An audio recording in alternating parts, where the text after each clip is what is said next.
ഇന്ന് നമുക്ക് തക്കാളി വെച്ചിട്ട് ചോറിനും ദോശയ്ക്കും ചപ്പാത്തിക്കും ഒക്കെ കൂടെ കൂട്ടാൻ പറ്റുന്ന ഒരു പെരട്ടുകറി ഉണ്ടാക്കാം. നല്ല എരിവും പുളിയൊക്കെയുള്ള ഈ പെരട്ടുകറി എല്ലാവർക്കും ഇഷ്ടപ്പെടും. മിസ് ചെയ്യാതെ കാണണേ. നമസ്തേ, ഞാൻ ധന്യ. ഇത് വെജ് കേരള. എല്ലാവർക്കും വെജ് കേരളയുടെ ഒരു പുതിയ വീഡിയോയിലേക്ക് സ്വാഗതം. വീഡിയോ ഇഷ്ടപ്പെട്ടാൽ ലൈക്കും കമന്റും പിന്നെ ഒരു ഹൈപ്പും കൂടെ തരാൻ മറക്കല്ലേ. ഈ ഒരു റെസിപ്പിക്ക് വേണ്ടി 5 ചെറിയ തക്കാളികൾ എടുത്തിട്ടുണ്ട്. അത് പകുതി കട്ട് ചെയ്ത് അതിന്റെ കണ്ണിന്റെ ഭാഗമൊക്കെ റിമൂവ് ചെയ്ത് വെച്ചിട്ടുണ്ട്. ഇനി ഒരു പാൻ മീഡിയം ഫ്ലെയിമിൽ വെക്കുക. അതിലേക്ക് ഒരു 3 ടേബിൾ സ്പൂൺ വെളിച്ചെണ്ണ ഒഴിച്ചു കൊടുക്കുന്നുണ്ട്. വെളിച്ചെണ്ണയ്ക്ക് പകരം ഏത് വെജിറ്റബിൾ ഓയിൽ വേണമെങ്കിലും ആവാം. നെയ്യ് വേണ്ട.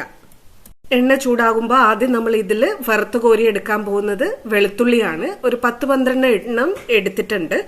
അതൊന്ന് മൊരിഞ്ഞ് കിട്ടുന്നത് വരെ നമുക്ക് വറുത്തെടുക്കണം. ഏകദേശം ആ പരുവായിട്ടുണ്ട്. നമുക്കിത് അടുപ്പത്ത് നിന്നും മാറ്റാം. ബാക്കിയുള്ള അതേ എണ്ണയിലേക്ക് നമ്മൾ അടുത്തതായിട്ട് ചേർക്കാൻ പോകുന്നത് വറ്റൽ മുളക് അല്ലെങ്കിൽ ചുവന്ന മുളക് ഒരു 8-10 എണ്ണം, അല്ലെങ്കിൽ നിങ്ങളെ സ്പൈസ് ലെവലിനനുസരിച്ച് അത് അഡ്ജസ്റ്റ് ചെയ്യാം. പിന്നെ ഒരു 2 തണ്ട് കറിവേപ്പിലയും. അതൊന്ന് ഒരു 10-15 സെക്കൻഡ് വരെ ഒന്ന് വഴറ്റുമ്പോഴേക്കും അത് പാകമായി കിട്ടും. അതും അടുപ്പത്ത് നിന്ന് മാറ്റിയ ശേഷം അതേ എണ്ണയിലേക്ക് നമ്മൾ അടുത്തതായി ചേർക്കുന്നത് വല്യുള്ളിയാണ്. ഒരു വലിയ വല്യുള്ളി തന്നെ ഞാൻ സ്ലൈസ് ചെയ്ത് എടുത്തിട്ടുണ്ട്. ചേർത്തിട്ട് നന്നായിട്ട് വഴറ്റി കൊടുക്കാം.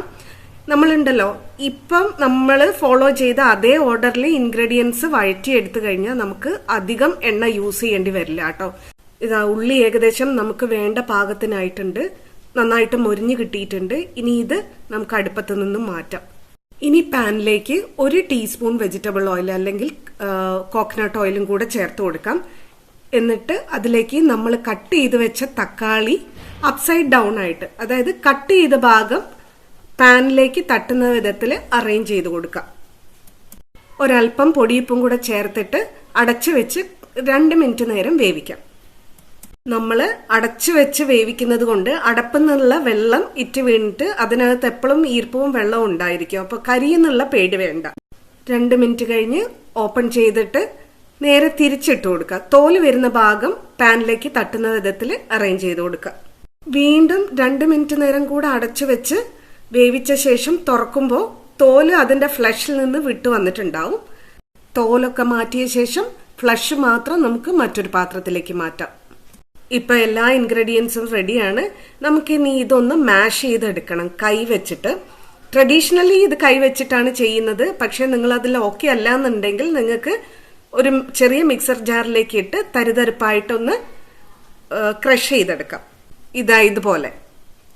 ശേഷം നമുക്കിതിലേക്ക് ഒരു 1/2 കപ്പ് വല്യുള്ളി പൊടിപൊടിയായി അരിഞ്ഞത് ചേർക്കാം. കൂടെ തന്നെ ഏകദേശം ഒരു 1/4 കപ്പോളം മല്ലിയിലയും കൂടെ അരിഞ്ഞത് ചേർക്കാം. രണ്ടും കൂടെ ചേർത്ത് നന്നായിട്ടൊന്ന് മിക്സ് ചെയ്ത് കൊടുത്തു കഴിഞ്ഞാൽ നമ്മുടെ ടൊമാറ്റോ വെച്ചുള്ള പെരട്ട് റെഡിയാണ്. ഇത് വേറൊന്നുമല്ല, ബംഗാളുകാരുടെ അല്ലെങ്കിൽ നോർത്ത് ഇന്ത്യക്കാരുടെ ടൊമാറ്റോ ഭർത്ത. വളരെ ടേസ്റ്റി ആയിട്ടുള്ള ഒരു പെരട്ട് കറിയാണിത്. ചോറിനൊക്കെ ഇത് മാത്രം മതി. ഒരല്പം പച്ച വെളിച്ചെണ്ണയും കൂടി മേലെ കൂടി തൂവിയാൽ പിന്നെ കുശാലായി. അപ്പൊ എല്ലാരും ഇത് വീട്ടിൽ ഉണ്ടാക്കി നോക്കൂ കേട്ടോ. എന്നിട്ട് feedback കമന്റിലിടും. Thank you for watching. Tanya from Veg Kerala.